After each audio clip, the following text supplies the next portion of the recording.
प्यो ने ना पुत्र अपना कोल बहा के ते उन्होंने ना नसीहतां करन लगा कि मेरा पुत्रा 3 नसीहतां जिंदगी च याद रखी। पुत्र आंदा प्यो दस, उन्हें कहा घर दे विच बेरी दा बूटा नहीं लाना, अपनी जनानी नूं अपने दिल दा भेत नहीं देना ते पुलिस वाले नाल यारी नहीं लानी। पुत्र ने वो गल्लां तिन्ने दिल नाल बन लईआं, दिल च सोच लिया भी ठीक है नहीं मनना, लेकिन प्यो जो दुनिया तो चला गया ना तो जेहन च आई भी मैं तजर्बा करके वेखां तो सही भी मेरा प्यो की आउंदा सी भी बेरी नहीं लानी।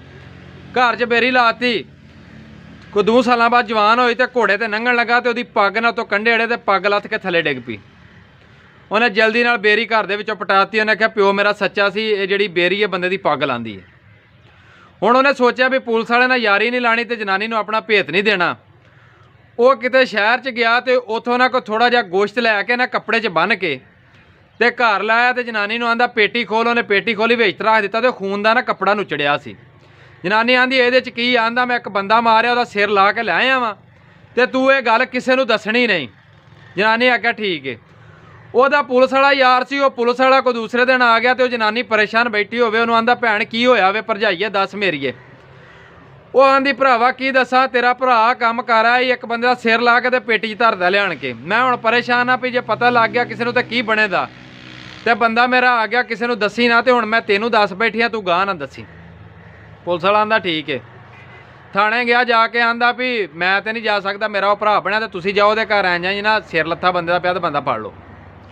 पुलिस वाला आया, जो छापा मारिया वेख्या तो उत्थों ना गोश्त निकलिया। उन्हें जनानी ने आख्या ये तू मेरे नाल की ड्रामा किया? उन्हें कहा मेरे प्यो ने गल की सी, मैं वो गल की है, तेरे नाल तजर्बा किया कि वाकई जनानी नूं दिल का भेत नहीं देना चाहिए।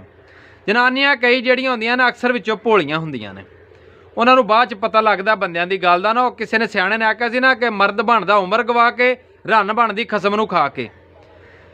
वो इस तरह गल है भी सियाणा कोई भी गल की ना उहदे पिछे बड़ा बड़ा राज है। उन्हें बड़ी बड़ी जिंदगी निगाई है। तुहानूं जिहड़ी 2 सेकंड की गल दस देंदे ने ना, वो तुसीं समझदे कि बजुर्ग साडे पागल हो गए ने, बुढ़े हो गए ने, इन्हां दा दिमाग नहीं काम करदा। वो 60-65 साल की गल जिहड़ी हुंदी है ना, तुहानूं 2 लफ्ज़ां दे विच गल दस देंदे ने। उन्हां दे कोल ब्याह करो, उन्हां दी जो भी गल कहण वो तुहाडे वास्ते बेहतर हुंदी है। मैं अज वेख्या कि कई माँ प्यो ने अपने बच्चों रोकते हैं कि फलां दे जिहड़े बच्चे बुरे ने उन्हां कोल तुसीं ना बो, लेकिन वो न्याणे नहीं मानते। जदों उत्थों छित्तर पैंदे ने, जदों उस काम का बुरा नतीजा निकलदा, उदों न्याणे आंदे ने कि साडा प्यो चंगा सी। ते मैं ना यार तुसीं पहलों ही मान जिया करो हाँ ते तुहाडा प्यो चंगी गल करदा पिया। ये जिन्ना घरां दे विच अल्लाह पाक दी रहमत है वे, उन्हां दी कदर करया करो।